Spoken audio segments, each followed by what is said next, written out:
monkey. Get your sticky paws off me, you damn dirty ape! Is that a monkey? Where are the gorillas? Nice monkey suit. The help of this chimp, we may have a championship season. Monkey! It's like I'm talking to a monkey. No one wants to be turned into a monkey. Apes together. All right, everybody. Hello and welcome to Cinemonkey, a monkey movie podcast. We talk all things monkeys in media, sapiens in cinema, and I can't even do my own introduction correctly. But today, we have a very special guest. From the inception of this show, I asked a few of my friends, I said, monkey movies? And this person said, I'll only do this particular movie that we're going to talk about today. And my guest today is Jack Hubert. Welcome to the show. Hello, this is long awaited. I know the people have been wanting this for quite some time. They've been sending in all their tweets. All the tweets to Cinemonkey Pod. And here we are. They were trying to keep me off the show. and we've made it. And we don't have to say who they are. We know.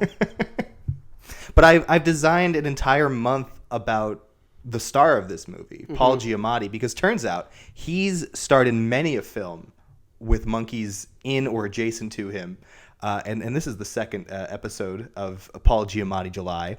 And what movie are we talking about today, Jack? We're talking about a love letter to Hollywood, Big Fat Liar. Big Fat Liar, the 2002 cinematic masterpiece, as you would like to say. As I do say.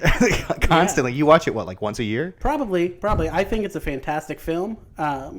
If you want to hear my letterbox review of it, you can go to my late night talk show, Just Saying, with Jack Hubert, our season finale. And yeah, you could check out Jack's show on YouTube, as he mentioned. We'll come back to that a little bit later. But I'm only here for the pub. For the free pub. For the free publicity. Yeah. All three listeners to this podcast. And there's probably a little bit of overlap. Almost certainly. My dad. Anyway, Big Fat Liar. I'm going to make your job so hard. You really are. So this movie was released in 2002. The movie stars Frankie Muniz, Paul Giamatti, as we've mentioned, Amanda Bynes, Amanda Demeter, Donald Faison, Lee Majors, and there's a couple other surprises. Sandra Oh is in this film. John Cho, Taron Killam. It's really a star-studded cast. Yeah, and everyone who's like involved in this like has gone on to like large, huge success. Mm-hmm. Including Frankie Muniz, who was already a huge star at this time. And it was also directed by Sean Levy and has a screenplay by Dan Schneider. I'm not familiar with his work. Yeah, he did a lot of comedies on Nickelodeon. And yeah, it turns out maybe not the best guy. Why? Check out there's a documentary about it. Oh, okay. Called Quiet on the Set. He maybe likes to put inappropriate jokes and is inappropriate in the workplace. But anyway, that's not what we're here to talk about.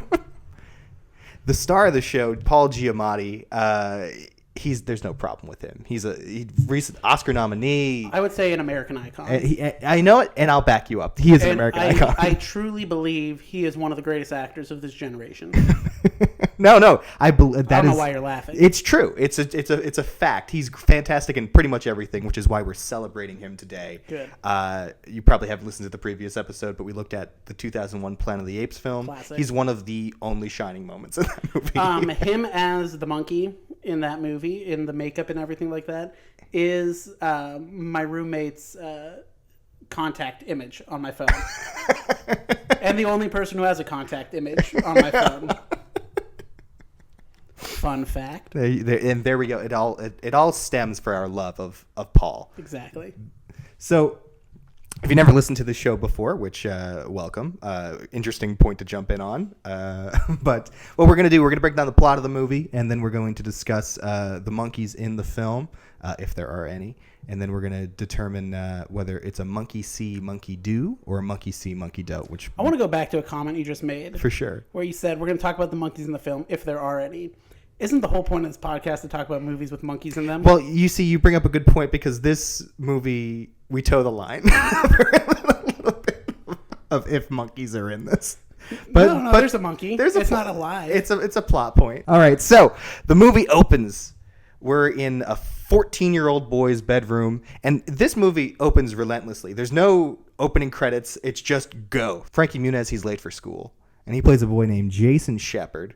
When we get to the reason why his name is Shepard a little bit later. I actually don't know the reason, so this will be a fun fact for me as well. Yeah, it's going to blow your mind seeing as you've seen this movie so many times. We'll see about that. I'm not sure it will. So Jason Shepard wakes up. His dad's calling him. He's like, "You're late for school. Are you getting dressed?" And he's like, "Yep, already dressed." And then we see the title, Big Fat Liar. And that sets the tone for the entire movie. And what they were trying to tell us with that there is that this kid is, in fact, a liar. A liar. And he's making things up over the course of his day going to school. He's late, winds up running into Taran Killam on the street with his skateboard. And Taran Killam's like, "Give me that skateboard." He's a bully. He's a bully. And he winds up arriving late because he has to get to school on foot. And I've never been to school. I mean, I've been to school late, but I've never been to school. I've never been to school before in my life. And let me tell you, the audience can tell. It shows. They're like, he made a monkey podcast, and this principal or whoever just shuts the door in his face, and so now he can't go to school, which would be like a kid's dream. I would feel. I think that might be the most insane thing that happens in this movie. That they don't let him go to school. Yeah, is that he was running late, and instead of letting him in and just letting him be late, they're like, No, you can't come in. You can't. And so I guess he runs around the side and he starts texting his good friend Amanda Bynes, whose name Kaylee. Her name is Kaylee. Kaylee's his best friend. He's texting her. He says, "Make a distraction for Sandra Oh," who's his teacher. I'll hop through the window. She comes up with some excuse. Turns out she's also a big fat liar. Mm-hmm. She's a part of the con, part of the game. And he jumps in, and Sandra Oh's like, "You weren't in my class before. You late little boy." And Frankie Muniz is like, "Sandra Oh, my father was dying, and he was choking on a meatball, and I had to be by his side last night." And she was like, "I don't believe you." He was like, "Call this number." She leaves the room, and Frankie Muniz is like, "Amanda Bynes, please answer the phone." And she's like, "All right, fine. I'm your best friend." And so she... the teacher calls, Amanda Bynes picks up, and Frankie Muniz gets on the phone pretending to be his father. He's keeling over, coughing, saying how lovely his son is. And Sandra Oh comes back in the room and is like, "I'm sorry, I apologize. Take the time you need." Frankie Muniz goes throughout his day. He comes back to the class, I guess after lunch or something. And Sandra Oh's like, "Come in here." And he's like, "No thanks, Sandra Oh." And Which is always the correct answer. Yeah, he's like, "Sandra Oh, whenever a teacher tells you to go into their classroom after hours, always say no. No, thank you." And she's like, unless they're going to pay you. "But I have a surprise. It's your parents. Your dad's not dead." And they're like, "Listen, we thought you wrote the paper." And he's like, "I didn't write this paper." They go through a whole back and forth. And Sandra Oh's like, "Listen, you have to 6 p.m. today to write this assignment, or else you're going to summer school." Which, for a kid, is the worst thing. It's the worst thing. He's in 8th grade. He doesn't want to repeat the 8th grade. No. So books it back home, and he's thinking, he's tapping to himself, and he's like, what could I possibly write about? And then he's like, "I'm a liar. Let me write that into a story." And he writes the words "big fat liar" on the top of this story, and he writes this whole story. And this was, as you mentioned, back in 2002. When they had to handwrite their paper. 1,000 words. That's a lot of words to handwrite. It is. In like, what was it, like 3 hours, I think is the time limit he has. And so he's got 3 hours to write this, and he's going through it, and it's 5:45, and he's like, "I can make it. I can do it." He gets on his little sister's bike, and it's so funny to see a 14-year-old boy on his little sister's bike. He's cruising down the street. Taran Killam's like, "You're a loser, Frankie Muniz," and he's like, "Shut up." And then he winds up crashing into this giant limousine that appears out of nowhere. And who's in the limousine, Jack? Paul Giamatti. Paul Giamatti, who plays Marty Wolf. Marty Wolf. Now, I don't know if you picked up on the names. We'll jump into this right now. Now, his name is Jason Shepard. He's Marty Wolf. This kid's a liar. Yeah.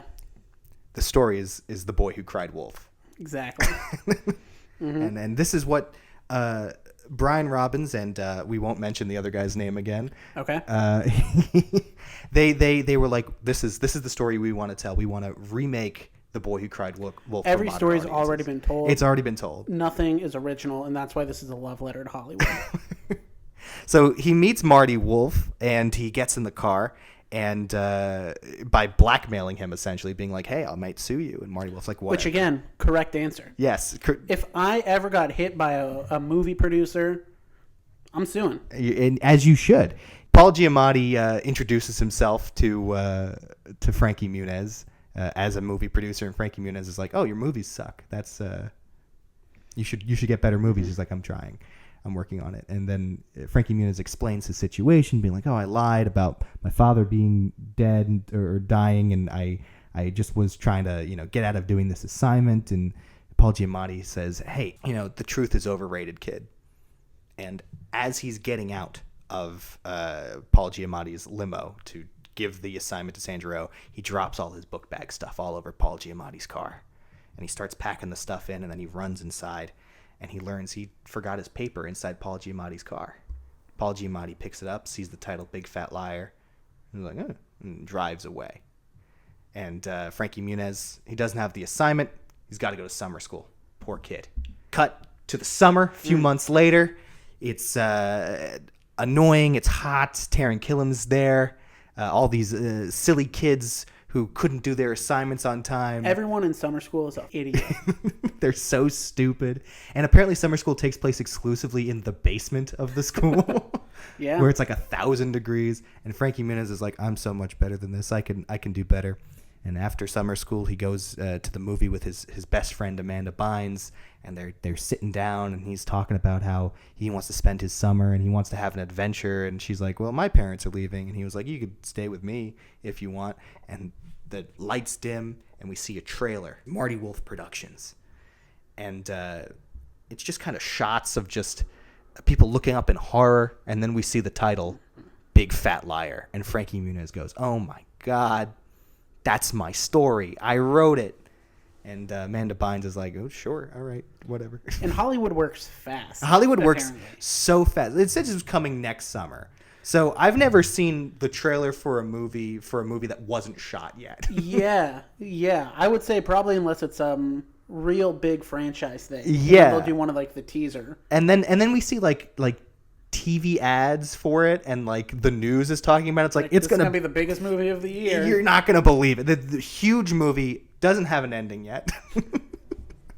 But it's going to be the movie release of next summer. They're like, you line up for this. Isn't it crazy when Hollywood people don't know how Hollywood works? It's insane how Hollywood people might not know how Hollywood works. And maybe that's... never mind. Oh, yeah, you got to be careful. I got so many jokes I want to make. And you can't. And I can't make them.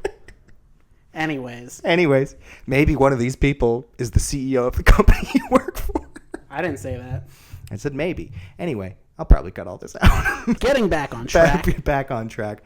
What were we talking about? We were talking about, they see the trailer. So they see the trailer, and Frankie Muniz goes to his dad and goes, "Look, they're making my story." And Frankie Muniz's dad is like, "I don't believe you, son.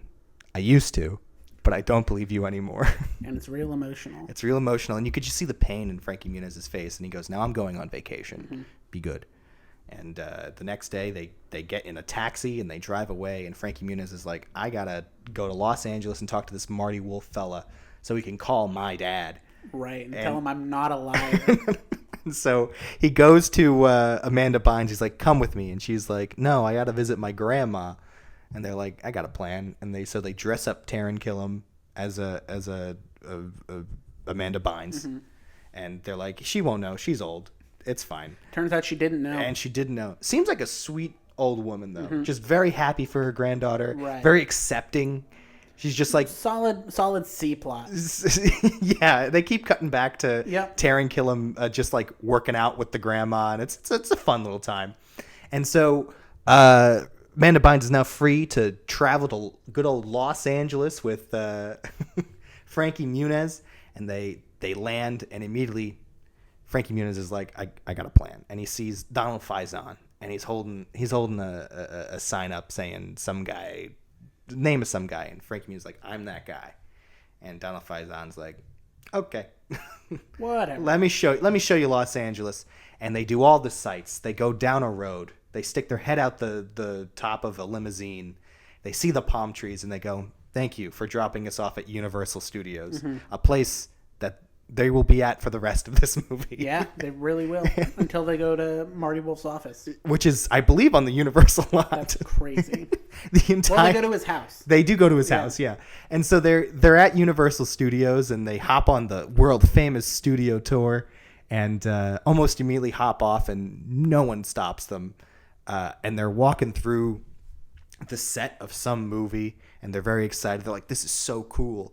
And then they're like, "Look at that building over there. Let's hide in there." And they just so happen to stumble upon the prop and wardrobe house of Universal Studios. Security there not very good. And they just live there for the rest of the movie. Crazy. And you wouldn't believe the franchises they got in here. They got a dinosaur from Jurassic Park. They got the DeLorean from Back to the Future. They got cars from The Grinch. Anything your heart can imagine, as long as it's a Universal IP, is in this building. It's basically like Space Jam 2. It's Space Jam, a little less overt than Space Jam 2. I just read an interview before you coming here to record this, and Sean Levy was like, "Yeah, like if we made that today, like, you know, people would be like, that was so cynical. But at the time, it was very whimsical for us to do something like that." And so they're hanging out in this prop warehouse, and Frankie Muniz is drinking so many Coca-Colas you wouldn't believe. And he's like basically just like on speed, and he's running around, and Amanda Bynes is we're trying on all these different dresses, and they're having the time of their lives because they're kids. Real good montage. It's a real good montage, and you feel good while watching and go, I'm living through these kids. Right. And they then come up with a plan. They're like, listen, Marty Wolf's office is here on the lot. Let's go. So they head over to Marty Wolf's office, big W doors or whatever, and they walk on through, and they meet the receptionist. And the receptionist is like, you can't talk to Marty Wolf unless you have an appointment. So Frankie Muniz and Amanda Bynes just walk into an office, and they make a phone call, and they convince this woman that she parked her car in a dog. Mm-hmm. And they're like, that's kind of intense. And Frankie Muniz is like, just say it. She'll get out of here. And she panics, and she winds up leaving. And Amanda Bynes takes over the receptionist job. Frankie Muniz walks right into Marty Wolf's office, who's talking about how he can't find this ending to Big Fat Liar. And Frankie Muniz is like, hey, it's me. And Marty Wolf's like, hello, child that I met before. What do you want? And he's just like, I just want you to call my dad and tell him that you're just turning Big Fat Liar into a movie. And Paul Giamatti's like, sounds great. You've changed my life. Let me get out this original script from this safe that I have in my wall. And he's like, let's smoke a cigar, kid. And he winds up smoking his cigar, and oops, drops the match onto the original paper. And Frankie Muniz realizes that was no accident. It's time. He just call my dad, please, Paul Giamatti. And Paul Giamatti's like, I will never call your father. And winds up kicking him out of his office, gets security guards come to take him away. And they don't escort him off of the Universal property. They just let him back onto the lot. Yeah. And Amanda Bynes follows suit. And then they're like, well, we kind of see Marty Wolf go through his average day as a producer on Big Fat Liar, who also the writer of this movie. Yeah. But turns out he's not the writer of this movie. Not only is Frankie Muniz the original story creator, but his assistant is the one that's writing the movie. And he's just like, listen, I don't care, but write me a better ending. And she's trying to write a good ending and set up meetings with the president of the studio, and set up meetings with the director, and played by John Chu. And he's just the worst boss, and you just kind of see him go through his day being everyone hates him, just an absolute dick to everybody. Yeah. And so he's just going he's going through being a dick to absolutely everybody, and he decides that he doesn't decide, but he winds up Frankie Muniz, while he was in his office, steals his Palm Pilot and has his whole ledger, his whole day in front of him. So they stalk him throughout his day, and they see what he does and who he's mean to. And they're practicing some sort of stunt for the movie where a guy falls out a window and Paul Giamatti loses his mind. He goes, I've seen this done 100 times. Like, you're an old man. And the old man is like, I just want a day off tomorrow so I could take my daughter to a birthday party. And he's like, birthday party? "Well, with clowns?" And he's like, "Yeah, kind of." And he takes out this invitation, and it's got this blue faced clown with orange hair. And Paul Giamatti goes, "That's the most ridiculous thing I've ever seen." And he says, "You can have a sick day when you're dead." And Paul Giamatti walks away, and everyone grumbles around him and is like, "Nah, that guy was kind of an ass." And the kids come up with a plan, and they're like, "Well, if we're gonna hurt this guy, we gotta crush his spirit." So they get some blue dye from the Universal backlot, and they pour it into his pool. So early in the morning, when he decides to take his morning swim, this is a fantastic scene too. Probably the most iconic scene in the movie. This is the most iconic scene. It is the picture that is on the Netflix banner. And he comes out of his door to his house, and he comes down to the pool, and he starts dancing to Hungry Like the Wolf, and he's in the smallest Speedo you've ever seen, and he dives in, and he steps out of the water, and he's head to toe blue, and he winds up dancing up the stairs to his bedroom, where we meet the monkey of the movie. The monkey of the movie. Mr. Funny Bones. Finally, the point of the podcast. The point of the podcast.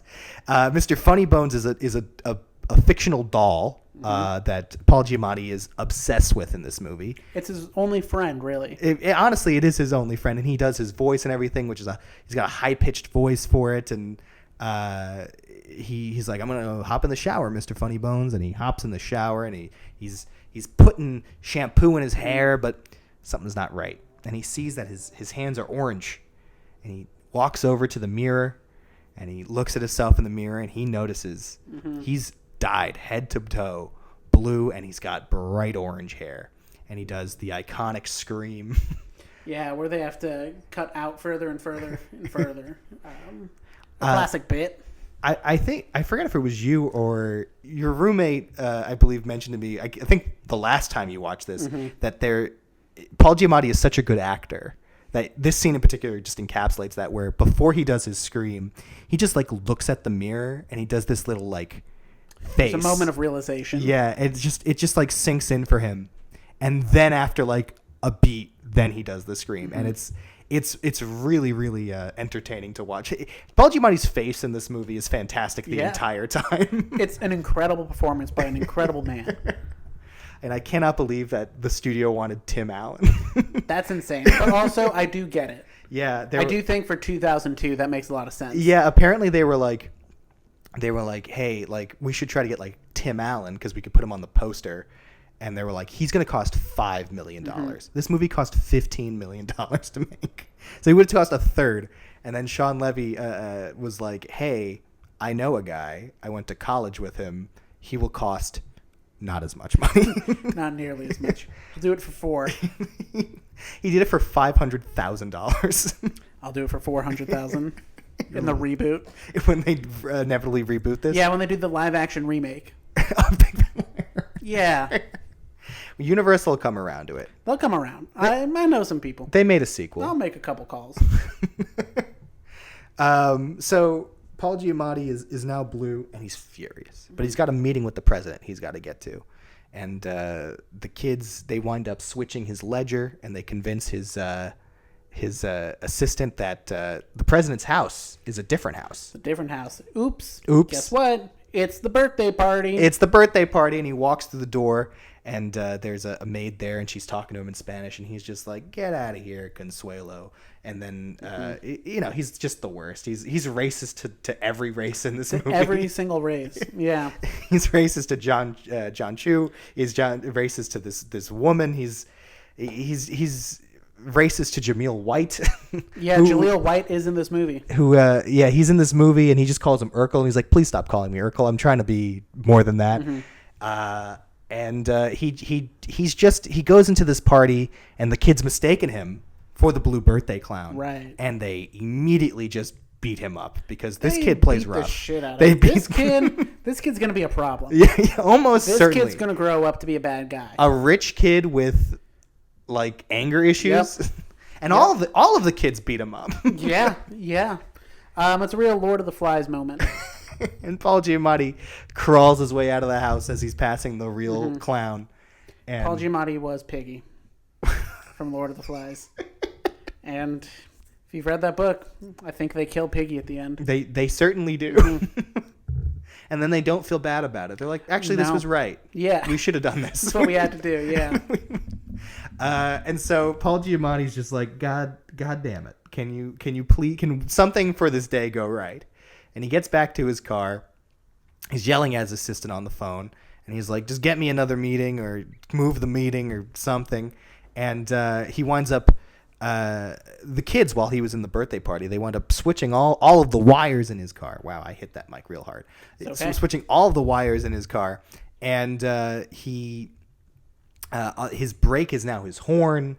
The windshield wipers connect to the radio and they play Eiffel 65's I'm Blue.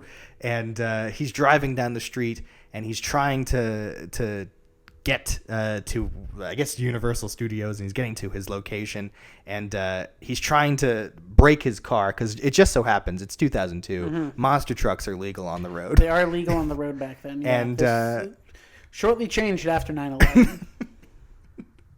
and he winds up braking, and while he's braking, he's honking his horn, which pisses this guy off, and he gets out of the car, and Paul Giamatti is like, hey, what are you gonna do, tough guy? And he drives away, and Paul Giamatti's, that's great, that's fantastic. Did not go.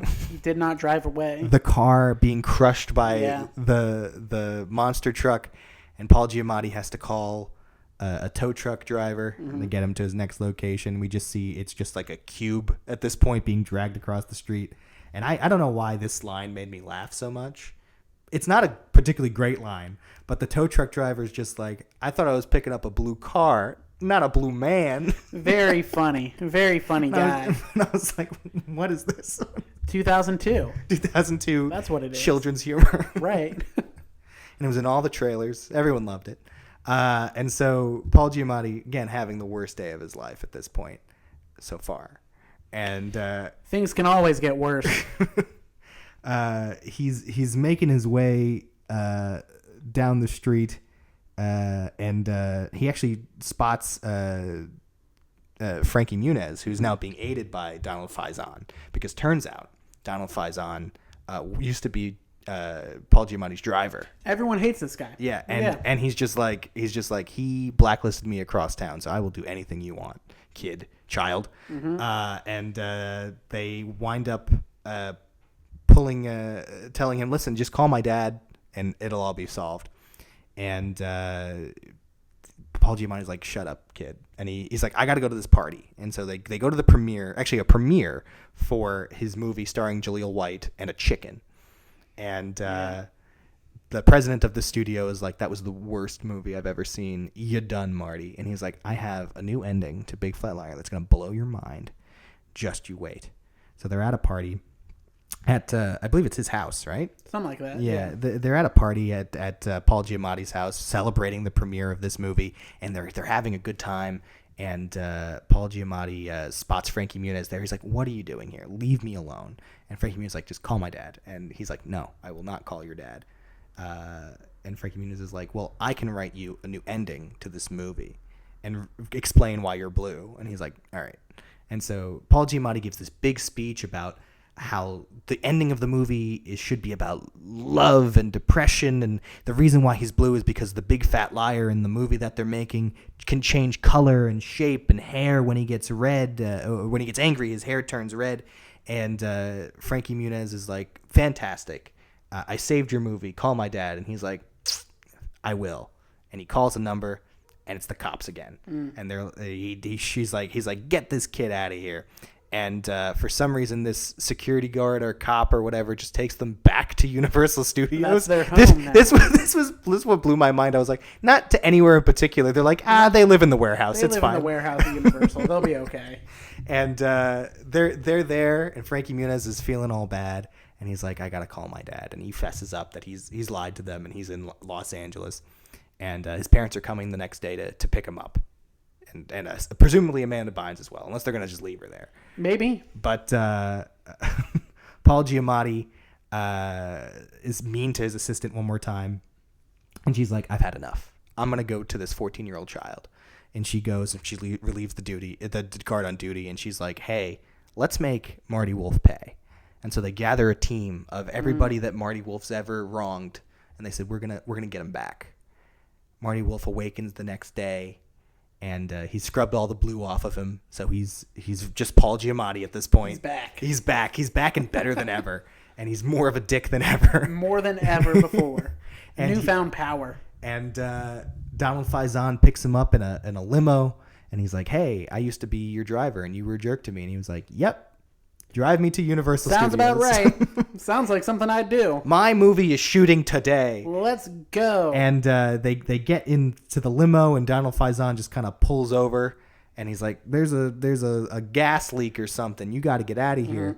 And while Donald Faison is like pretending to fix the car, Jaleel White pulls up, and he's like, "Get in, Marty Wolf," and Marty Wolf's like, "All right, sure." And he gets in the car, speeding off, and they speed off into the middle of the desert because Jaleel White's like, "I'm crazy, and I know a shortcut to the studio." And he's like, "We're going so far away. Get out! I'm getting out of the car." And Jaleel's like, "Get out if you want." And so he's just like, "Okay." And he opens the door, and he does like a roll onto the street, and now he's alone in the desert. And he calls his assistant. And he's like, "Come on. Like, you got to help me out here. Like, I'm stuck in the middle of the desert." And as he's on the phone, this helicopter out of nowhere appears behind them. And he gives this great look, like this side eye. Like, is this really happening to me right now? And he turns around and the helicopter lands, and it's the old stuntman. And he's old stuntman. I'm back, ready to pick him up and save the day. And he's like, "Get in." And Paul Giamatti's like, "Okay, fantastic. I'll get in." And he gets in, and they fly away. And within 5 minutes of flying away, the stuntman's like, "Hey, we lost a blade. We got to jump out of this thing." So he grips onto the stuntman, and they parachute out. And then another man comes and takes over the. I was like, are they gonna just let this plane crash? And I think they should have. They should just let it. But 2002, it was a sensitive time. It was a sensitive country. It was a sensitive time, and maybe don't crash a helicopter. Rest in peace, Kobe. They didn't know that was going to happen yet, though. No, that's true. I was talking about 9/11. Can you repeat that? What was that date? September 11th, 2001. Oh, okay. I was confused with a different one. Yeah, I know. No, that's like a gas station grocery store combo that you were thinking of. Oh, you're right. Yeah. That's where I buy my like ice cream. Yeah. Right. It's all overpriced in there as well. You get a much better deal if you go to like your Vons or Jewel Osco if you're in Chicago. Shout out to those who listen in Chicago. Current number 0. Do you have cameras on everyone who's listening? Yeah, no, I get reports. This guy in Brussels who listens every week, which is insane. Shout him out. It's my dad and this guy in Brussels. Wow. We love it. Sometimes there's a guy in France that listens. I don't know why. You should fly him out. I got to find his name, yeah. So, hey, if you're that guy, email to cinemonkypod@gmail.com. Michael De Palma's going to buy you a first-class ticket from Brussels to Los Angeles, California. I already actively lose money. And he's going to give you the Hollywood experience. He's going to take you on all the studio tours. Yeah, no, He's going to take you to the Hollywood I'll take you around. We'll live in the prop warehouse of Universal Studios. Right. Maybe they'll go to the Grove. Yeah, well, almost certainly. That's easy for me. That's America, right? And that's America. And so Paul Giamatti finally gets to Universal Studios. And he gets out of he's all distraught and everything, and he's trying to make it to where his movie is shooting, which is apparently on the other side of the lot. And Universal, I don't know if you've ever been there, folks at home, but it's pretty big. It's a pretty large facility. And he's running through a western town, and he comes across Frankie Muniz. And Frankie Muniz is like, "Hey, Marty, look what I have." And it's Mr. Funnybones. And back to the monkey. Back to the monkey. And that's what's I'm telling you guys, if you just stick in there, there is a monkey there is a monkey in this movie. And so he's like, "Give me my monkey back, kid." And Frankie Muniz is like, "Only if you call my dad." And he's just like, "I will never call your father." And so Frankie Muniz runs away throughout Universal Studios, and they go on a wacky chase through a Western set. They go through some Roman set, which is apparently the set for The Scorpion King, starring Dwayne The Rock Johnson that was shooting at the time. They were a winter wonderland street, and they wind up running up a hill to in a Mexican town, and he's just like, you can't stop the wolf, kid. If you've ever been on the Universal Studios tour, they show this clip every single time. And Frankie Muniz ducks out of the way, and as he's running up the hill, this giant flash flood comes down, which is a special effect you can see on that Universal Studios tour. Boy, oh boy, do they love promoting the Universal Studios tour in this movie. Are they giving you money to promote them right now? I really wish they did. You gotta make some calls, man. Yeah. We'll cross promote this episode. I could pull that off by Friday. Yeah. Let me tell you what you gotta be doing. You gotta be networking. As someone who's had a podcast in the past, as someone who had a podcast before and now hosts a late night talk show called Just Saying with Jack Hubert, season 2 coming soon. You gotta be sending out emails and DMs. I DM so many celebrities to come on my show. And how many have you gotten? That's not important. All right. I DM'd people. I DM'd Chiquita Banana. Okay. They didn't get back to me. Interesting. Well, someone couldn't get back to me who I DM'd to be on my show because he's dead now. O.J. Simpson. O.J. Simpson. So, for all those other celebrities out there who have DM'd to try to get on my show, maybe you should think twice. Didn't you try don't Kissinger as well? No. That was a bit. It was a bit on the. It was a bit on the show. Check it out. It's a wonderful time. It is. Thank you. It genuinely, someone who's been in the audience and sometimes lurking in the background of some of the shots of your show. There is one episode where you do show up several times. Because I was like, I'm really enjoying this, but no one told me to get out of the way. Anyway, Marty is running through the streets trying to get back Mr. Funnybone, and Frankie Muniz climbs up to the top of this building, and he winds up throwing Mr. Funnybone. And Paul Giamatti and Frankie Muniz kind of both try to jump in like the Matrix style and try to grab him. And Paul Giamatti grabs Mr. Funnybone and he's like, I win, kid. I got the whole shebang here. And Frankie Muniz is like, but you admit that you stole my concept. And he's like, yeah, I stole it. I'll steal it 10 times again. I stole it from you, Jason Shepard. Come on, you had the whole fact about Shepard and Wolf. I know. And didn't even remember it. And I didn't remember it. And they wind up revealing that he was being recorded the whole time because everybody hates this guy. Right. Bad guy. The president of the studio was like, come on, Marty, you stole it from a 13-year-old kid. And he's like, well, he's 14, which is a running joke throughout the movie. Because the kid's 14. The kid's 14, and Paul Giamatti's constantly being like, what are you, like 10? He's like, I'm 14. He is small, though. He is small, yeah. But doesn't have anything to do with the monkey. No, it has nothing to do with the monkey. And so Frankie Muniz wins. His parents are there because Donald Faison picks them up from the airport, and he actually winds up jumping off the roof onto They do the big stunt. onto a bag, and everyone applauds and cheers. And Frankie Muniz's dad is like, I'm proud of you, son. And I'm glad you didn't lie to me. And we cut to several years later, or not several years later, I guess a few months later. Big Fat Liar is complete. It's finished. We see Donald Faison. He was the actor. Yep. He's the main guy. And everyone applauds and they go, that was the best movie I've ever seen. Now, let me get your opinion. You like to rate your movies. I do. If you had seen the movie Big Fat Liar, what do you think that would... What happens in that movie? So what happens in that movie is there's a kid who, I think it ends up not being a kid. It winds up being Donald Faison. Donald Faison, yeah. Who, if I'm not mistaken, every time he tells a lie, he gets like bigger and bigger. Right? I think so. It's not fully expressed. No. So again, back to the point that Hollywood is unoriginal. That's just Pinocchio. But he's taller. But he gets taller instead of just his nose elongating. And they don't go with the plot of him becoming blue. No, because that was stupid. That would never happen. But everyone applauded at Paul Giamatti's house. Yeah, but those were all the Hollywood liberal elites, okay? Jason Shepard, the kid, who is online exposed to different ideas than these liberal... than the liberal media. I don't know what I can keep in this podcast. So anyways, I would probably rate it if I saw that movie. I'm gonna guess it's like a 3.5. I bet it's fine. It's probably just okay. It's probably not a good movie, but it's probably a fun movie. Yeah, but is it the best movie that anyone in Hollywood's ever seen? Probably not. No. But everyone. This was before The King of Staten Island came out, so it is possible. That is true. This is BS. It is BS. Before Staten Island. Yeah. Could have done BSI. BSI. I couldn't think of the last letter. I like BSI I'm Miami. from Staten Island. I couldn't think of the last letter. It's okay. You never went to school. That's true. I'm dumb. That is a running joke throughout all this show, is that I'm just an idiot. My dad didn't say it, and I appreciated that. Don't lie to him. So they and that's true. He did say I was proud of you.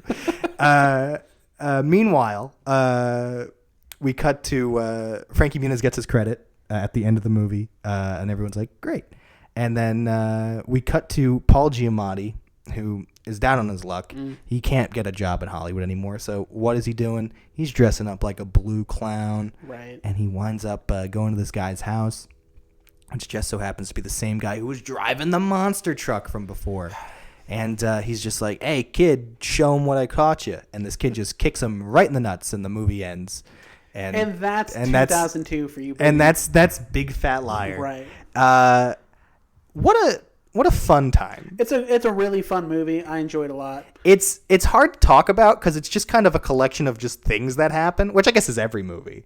But like, that's a really observant point that you just made. Wow. But it's yeah, wow. They teach you that at film school? Yeah, no, that movies things just happen? Yeah, that's actually lesson 2. What's lesson 1? You got to take pictures.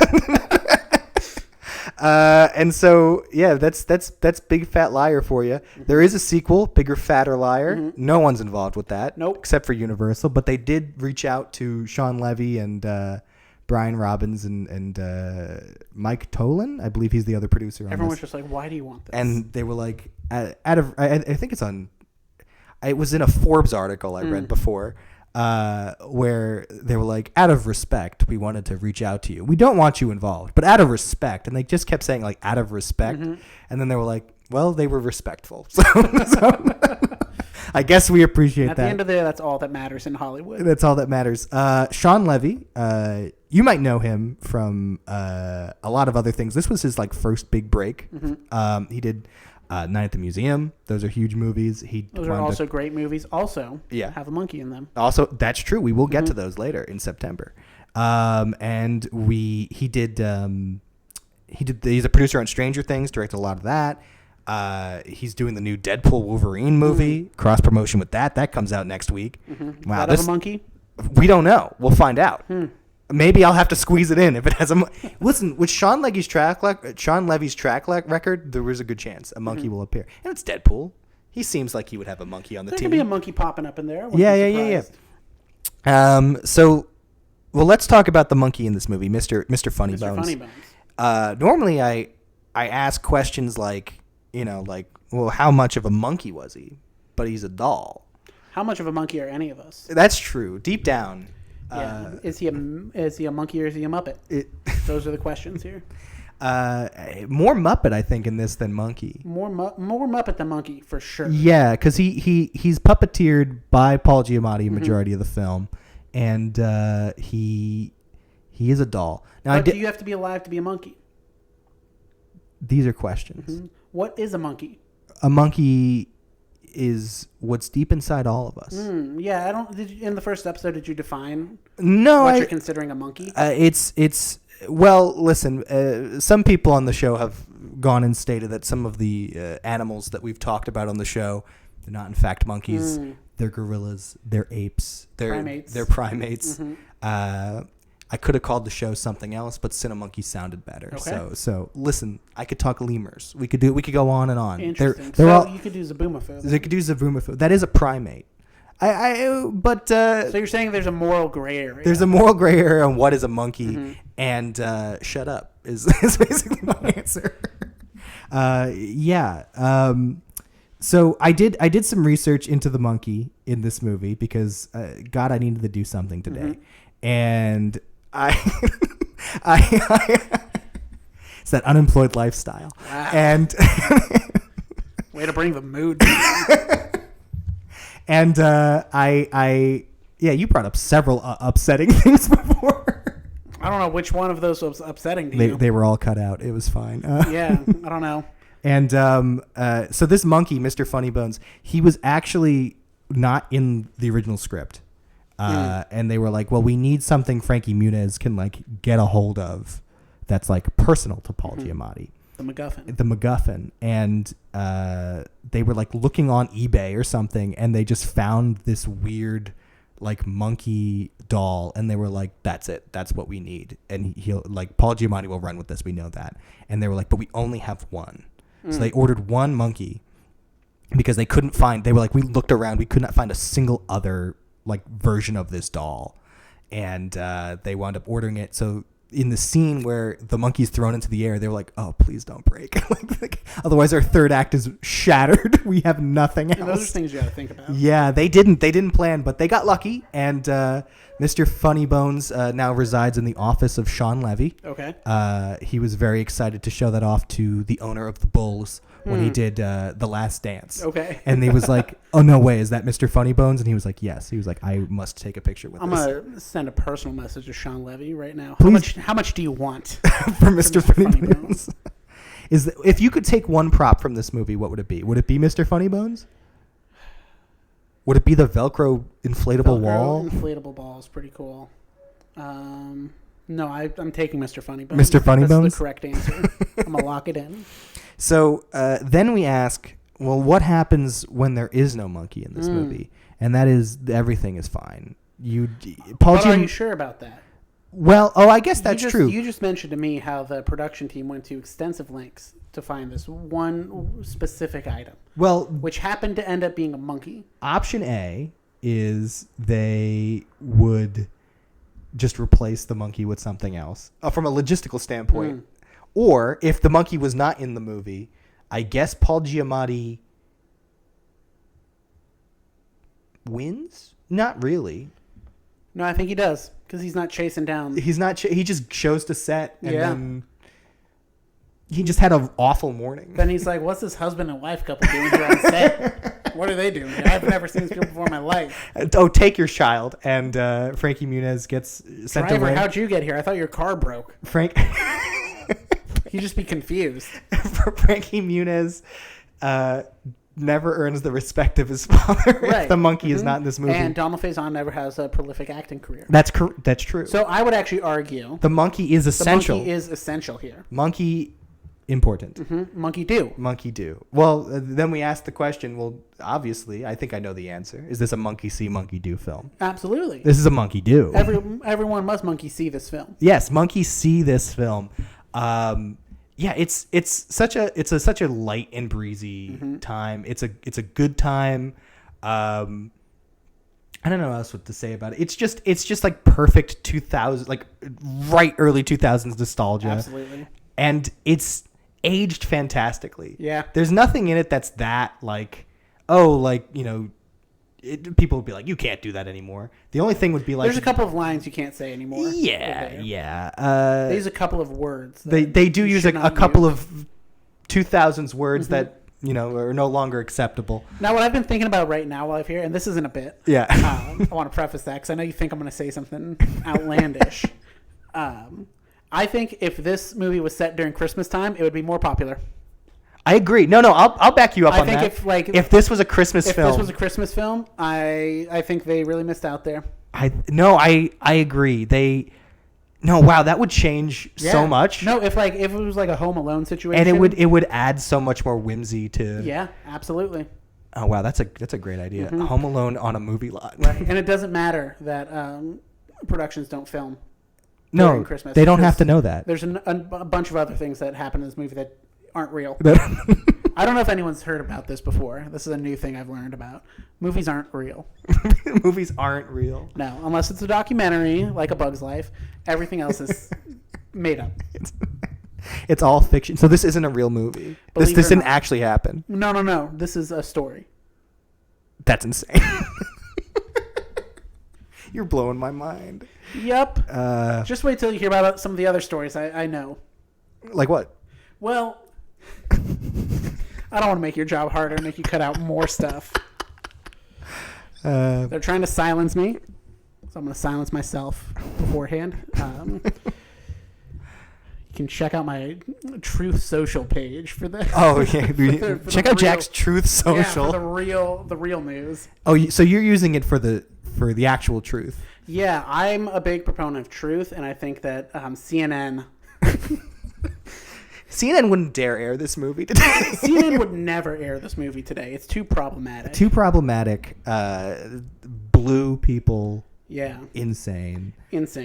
How many crimes are committed in this movie? There's a lot. Like felonies and misdemeanors. Would Frankie Muniz go to jail? 100%. Yeah. Yeah. And it's really, I think, they could have had a scene in here that was like in National Treasure where they're on the pier and then the feds come up to him and it's like, there's 2 doors here. Someone's got to go to jail for a real long time, though. And then he's like, I think I found a 3rd door. And then he dives into the ocean and swims away. I think they could have done something like that. I love that movie, and it's a shame there's no monkeys in that film. Yeah. But again, what is a monkey? That's true. So we're all circle monkeys. back to that. I guess any movie starring a person could count. And that's the point. Do you like monkeys? I like monkeys, yeah. My brother's a big fan of monkeys. Okay. He's colloquially known as Monkey Man. Oh, he's known as Monkey Man. He's known as Monkey Man, yeah. What does he do to be known as Monkey Man? Loves monkeys. Just his love of monkeys. So around his school, he was known as Monkey Man. All right. Well, before I wrap this up, I just want you to know, Sean Levy, he's on the grind. He said he would love to revisit this universe. And my phone number is readily available. He can find me, and I will gladly collaborate with him because he directed a movie called Real Steel, and he said that's getting a TV show, an adaptation or spin-off sequel or something. And he was like, listen, maybe I could do the same for Big Fat Liar. Yeah. So, listen, Sean Levy, call Jack Hubert, the number one fan. Yeah, I've missed out on a couple of other reboots that I really think I should have been a part of. And third time's the charm. Third time's the charm. All right. Any other thoughts on this movie? I genuinely believe this is a wonderful film. As I mentioned at top, it's a love letter to Hollywood. It is. And I truly do believe that. This is what Babylon wanted to be. I will back that up. This is what Babylon wanted to be. Babylon wishes it could be Big Fat Liar. Babylon, yeah.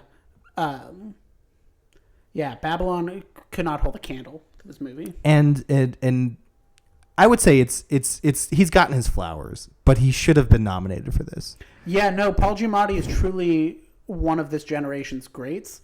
And I feel the same way about Amanda Bynes. I think Amanda Bynes is one of the greatest comedic actresses of all time. She's fantastic in this. Like apparently she riffs really easily, and she was only 14 when she shot this film.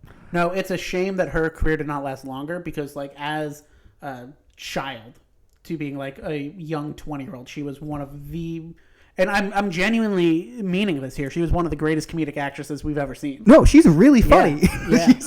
I will back you up on that. I hopefully she gets better, and we will see more Amanda Bynes in the future. Right. I want her to come on my show. We can make that happen. I think I could, yeah. Although Forbes couldn't get her for the interview You're not Forbes. I'm not Forbes. Okay. No. You're not trying to trick her. No. You just I don't think they were when they were talking about this movie. No one responded. That Forbes interview is so fascinating because they only got Sean Levy and like the composer. No one cares about Forbes. All right. They didn't put me on the 30 under 30 list again. Okay. They were like doing a celebration of Big Fat Liar, and the only 2 people were the composer and the director. That's crazy. And then they were like, yeah, we reached out to Brian Robbins. He was busy. We reached out to Paul Giamatti. He didn't get back to us. Amanda Bynes wouldn't say anything. Frankie Muniz wouldn't get back to us. Probably could have got Taron Killam. Probably. Donald Faison. Yeah, listen, everyone is fantastic, and this is a fantastic movie. Right now, it's currently on Netflix. It probably won't be on Netflix as soon as I release this because that's how Netflix works. That is how Netflix works now. They, put things up and then they take them away and then they put them back up again. And they're like, look, it's finally on Netflix. It's like, didn't you miss it? It's like, I wanted to watch this a month ago. Yeah. But Jack, I want to thank you for coming on the show. Thank you. I want to thank you for introducing me to a lot of new ideas. The wide world of Paul Giamatti, even though I was already a fan. I want to thank Elias for our logo. Thank you all for listening. If you would like to help out the show in some capacity, we have an Amazon affiliate link I'm going to put down in the description. Buy Big Fat Liar on DVD so Netflix won't take it away from you when you want to watch this. Just support this movie. It's a great time. Also, if you want on your podcaster of choice, give us a 5-star review. I know I'm shilling. On YouTube, like and subscribe so we can boost that algorithm and we can get 2 listeners in France. That'd be fantastic. Or maybe just 1 listener in Chicago. All right. I think that's everything I gotta thank at the end here. Jack, you have a fun way you want to end the show? I think everyone should go watch my late night talk show. Just Saying with Jack Hubert. It's on YouTube. You can see clips of it on Instagram and TikTok. More clips are coming. I'm going to put a link in the description. Yeah. Season 2, we're trying to go to a Trump rally and interview the people there. We'll see how that happens. All right. Well, thank you for listening, and bye.